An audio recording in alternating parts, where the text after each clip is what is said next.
नमस्कार। आज हम एक बहुत ही गहरे और दिलचस्प सवाल की तह में जाने वाले हैं, चेतना यानी कॉन्शियसनेस की प्रकृति। तो चलिए शुरू करते हैं इंसानियत की सबसे बड़ी पहेलियों में से एक के साथ। एक ऐसा सवाल जिसने सदियों से वैज्ञानिकों और दार्शनिकों सबको उलझा कर रखा है। देखिए, ये कोई किताबी सवाल नहीं है। ये तो सीधे सीधे अस्तित्व के स्वभाव को, उसके नेचर को समझने की एक कोशिश है। सोचिए, दुनिया के बड़े बड़े वैज्ञानिक हर चीज को एक ही थियरी में बांधना चाहते हैं, है ना? लेकिन चेतना मतलब वो चीज जो खुद ये सब सोच रही है, वही उनकी पकड़ से बाहर है। लेकिन क्या हो अगर इस पहेली का सुराग किसी लैब में नहीं, बल्कि हमारे अपने अंदर, हमारे अपने सीधे अनुभव में छिपा हो? स्रोत सामग्री इसी तरफ इशारा करती है। और ये कोई कविता या मेटाफर नहीं है।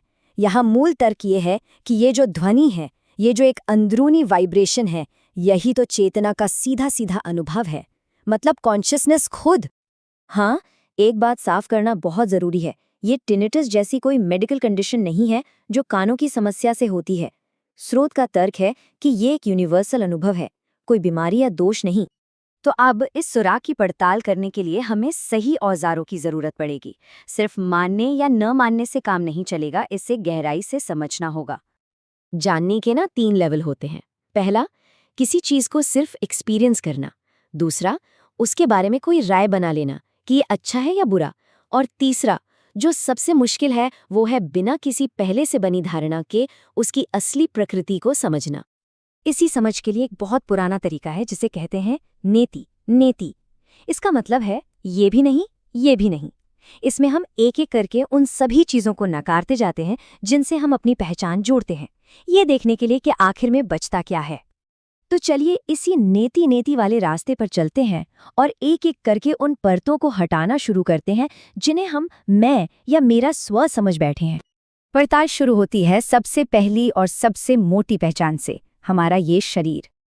नहीं, क्योंकि सोचिए, किसी का हाथ या पैर न हो तब भी मैं का एहसास तो रहता ही है। तो इसका मतलब वो जो असली मैं है वो शरीर से कुछ अलग होना चाहिए। ठीक है, तो शरीर नहीं तो फिर क्या? मैं अपनी 5 इंद्रियां हूं, मतलब देखना, सुनना, छूना, ये सब? इसका जवाब भी नहीं है। क्यों? क्योंकि सपने में तो हमारी इंद्रियां सो रही होती हैं, बाहरी दुनिया से कटी हुई। फिर भी मैं तो होता ही है, वो मैं जो सपना देख रहा है। तो फिर क्या मैं अपने विचार हूं, अपनी यादें हूं? वो मशहूर फलसफा है ना, मैं सोचता हूं इसलिए मैं हूं। पर क्या बात इतनी सी है? ये भी पूरी तरह सही नहीं लगता, क्योंकि जिन लोगों को एमनीशिया हो जाता है उनकी याददाश्त चली जाती है, पर उनका होना, उनका अस्तित्व तो खत्म नहीं होता। वो तब भी होते हैं, जागरूक होते हैं। तो मतलब मैं सिर्फ यादों का एक बंडल भी नहीं हूं? तो शरीर नहीं, इंद्रियां नहीं, विचार और यादें भी नहीं, तो फिर मैं क्या है? जब हम सब कुछ नकार देते हैं तो ये पड़ताल हमें एक बहुत ही गहरी सच्चाई की तरफ ले जाती है। अस्तित्व ना 2 ध्रुवों के बीच एक रिश्ते जैसा है। एक तरफ है विषय यानी सब्जेक्ट, वो मैं जो देख रहा है, जो जागरूक है। और दूसरी तरफ है वस्तु यानी ऑब्जेक्ट, वो सब कुछ जिसे देखा जा रहा है, ये पूरा ब्रह्मांड। और सबसे बड़ी बात यह है कि ये दोनों अलग नहीं हो सकते। सब्जेक्ट के बिना ऑब्जेक्ट का कोई मतलब नहीं, और ऑब्जेक्ट के बिना सब्जेक्ट का कोई अस्तित्व नहीं।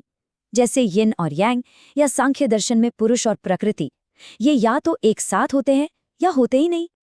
इसी जुड़ाव को स्रोत ने एक बहुत खूबसूरत लाइन में समझाया है। मेरे होने के लिए तेरा होना जरूरी है, यही प्रेम है। मतलब ये जो एक दूसरे पर निर्भरता है, यही तो प्यार का सबसे सच्चा रूप है। अब ये जो जुड़ाव है, इसका एक और बहुत हैरान करने वाला नतीजा है। ये हमारे शून्य या नथिंगनेस के आइडिया को पूरी तरह से बदल देता है। हमारे सीधे अनुभव में असलियत में कुछ नहीं जैसी कोई चीज हो ही नहीं सकती। हमेशा कुछ न कुछ तो होता ही है। मान लीजिए आंखों पर पट्टी बांध दी जाए, कानों में रुई ठूस दी जाए, तब भी वो मौन की ध्वनि तो रहती ही है। चेतना हमेशा मौजूद है। इसका मतलब शून्य सिर्फ एक ख्याल है, हकीकत का अनुभव नहीं। तो आखिर में ये विश्लेषण हमें एक बड़े सवाल के साथ छोड़ जाता है। अगर स्व और ब्रह्मांड, मतलब देखने वाला और जो देखा जा रहा है, वो असल में एक दूसरे से अलग है ही नहीं, तो फिर मैं होने का असली मतलब क्या है?